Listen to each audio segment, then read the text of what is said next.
Wih. Oke. Iya. Tiduran. Nggak apa-apa, tak bola balik nggak apa-apa. Mau dibalik nggak apa-apa. Gini aja coba, biar enak.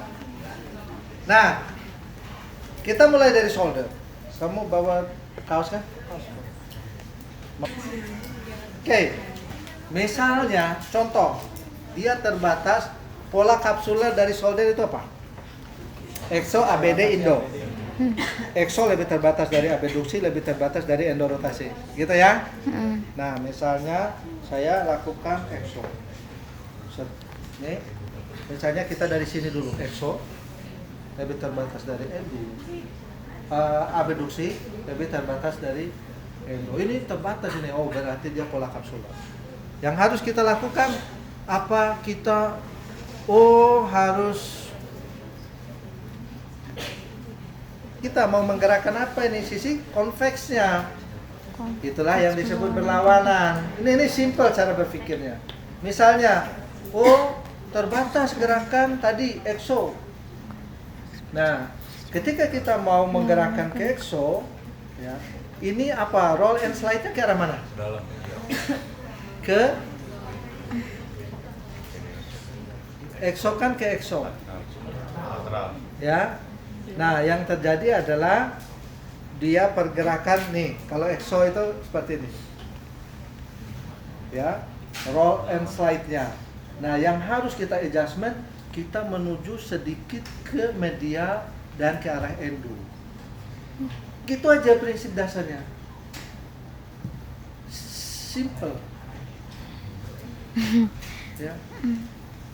Pakai ilmu itu. Nah, misalnya contoh nih, terbatasnya ke sini. Ini sudah terbatas. Saya turunin sedikit. Nah, baru saya ambil, saya menggerakkan, kan tadi kan ABD juga terbatas. Berarti nanti saya dorong ke ADD nih, lihat ini baru ke endo. Ngerti? Pegangannya harus mantap. Jadi saya ke medial, dorong, setelah itu saya ke arah posterior, kemudian ke inferior, medial, posterior, inferior. Nah, sekali jalan. Dan gerakan kita jangan gini, pegang. Dan dia nyaman, dan pasien harus benar-benar rileks. Clear? Dorongannya misalnya terbatas nih, ABD. Nah, saya tinggal ke arah ADD yang berlawanan tadi. Oke? ADD inferior. ADD kan nih ke arah atas. Saya dorong ke arah medial dan bawah. Clear. Setelah itu sambil nanti dirasakan tambah lagi sedikit, tambah lagi sedikit, tambah lagi sedikit. Itu dalam aplikasinya. Teori mumat kalian. Nanti diuji coba ke tetangga atau ke ibu bapak atau ke adik kakak yang mengalami masalah. Bilang aja uji coba ya. Apalagi hinge joint. Hinge joint itu kalau untuk elbow yang paling terbatas itu justru yang luas gerakannya kan? Berarti fleksi. Jarang terbatas ya, kecuali nih, misalnya ada orang yang patah, katakanlah supracondylar pumeri di atasnya. Nah, dia kan pasti begini nih posisinya. Katakanlah kalau tidak dioperasi pakai mitela, posisi gini. Nanti terbatasnya ke bawah sama ke atas. Nah, terbatasnya ke bawah itu terbatasnya ekstensi apa? Fleksi. Ekstensi. Salah. Ya tetap fleksi. Kenapa? Karena ruang ekstensi daripada elbow itu 0 sampai 5 sampai 10. Ngerti maksudnya? Iya, Pak. Ini kan ruang fleksi. Oke. Jadi bukan ini terbatas ke ekstensi apa? Itu terbatasnya ke fleksi. Cuma gerakannya memang ke arah Ekstensi. Ngerti ya? hal yang mendasar yang harus kalian pahami. Dan di klinis itu banyak menemukan itu. Malah itu terbatas ke ekstensi. Misalnya terbatasnya di sini, ekstensinya terbatas 80 derajat. Dari mana? Uang ekstensinya normalnya 0,5, 0 sampai 5 derajat. Gitu ya. Nah, ini tetap range-nya adalah range flex. Ngerti? Ada pertanyaan sampai sini? Oh, Pak. Ya. Kalau misalnya tadi dari sini terus ini 0 derajat. Terus Bukan 0 derajat. 90 lah. Iya, Mas. 90. Terus berarti kalau misalkan kita ke sana ini tuh dikurangin aja 90 per berapa derajat? Oh, ngerti.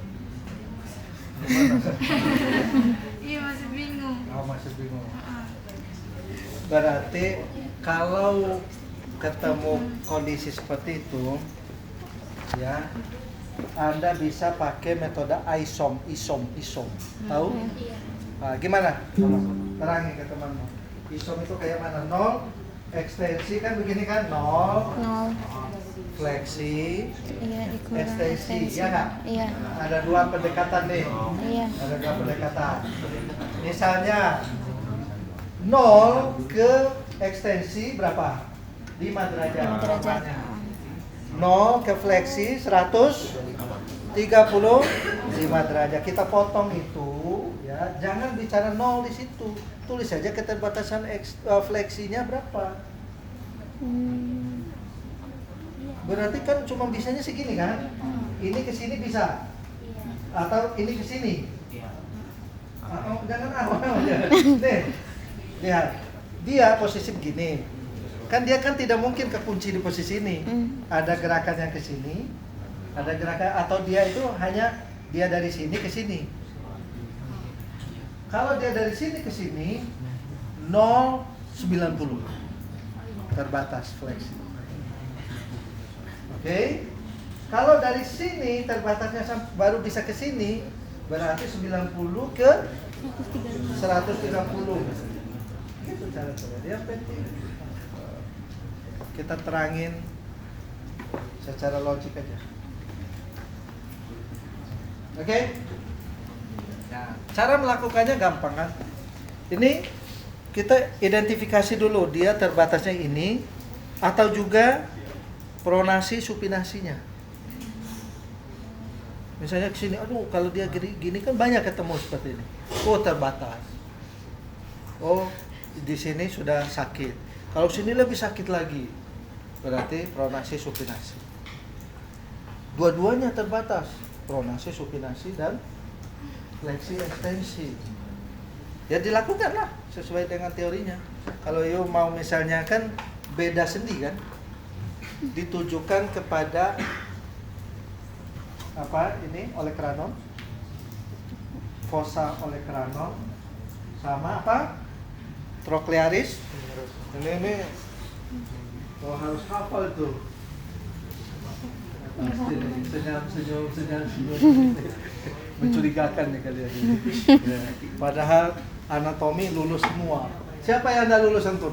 Angkat tangan. Ada apa-apa? Nanti saya kasih tugas khusus. Ada nggak yang nggak lulus anatomi? Alhamdulillah ya. Senang saya itu. Nah, ini kalau yang hinge joint itu sendi yang mana?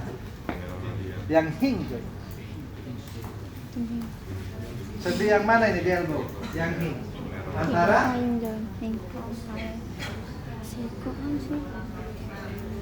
ulnar proximalnya sama humerus. Tapi spesifik lagi ada olecranon itu yang ini dia bagian luar, tapi fossanya fossa trochlearis, ya kan? Miliknya siapa? Miliknya ulnar. Sama trochlearis miliknya siapa? Humerus. Gitu ya? Sini ketemunya. Nah, itu dulu kalau mau dikerjakan keterbatasan ini. Baru nanti ini lagi. Dua kondisi. Boleh dicas dua juga. Amin. Bisa kaya fisioterapi. Ya. Oh ini hanya saya mau nyelesain dulu yang pivot joint-nya. Apa? Pivot joint berarti caput radii dengan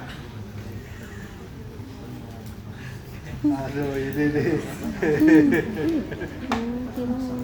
Miliknya Una, namanya apa?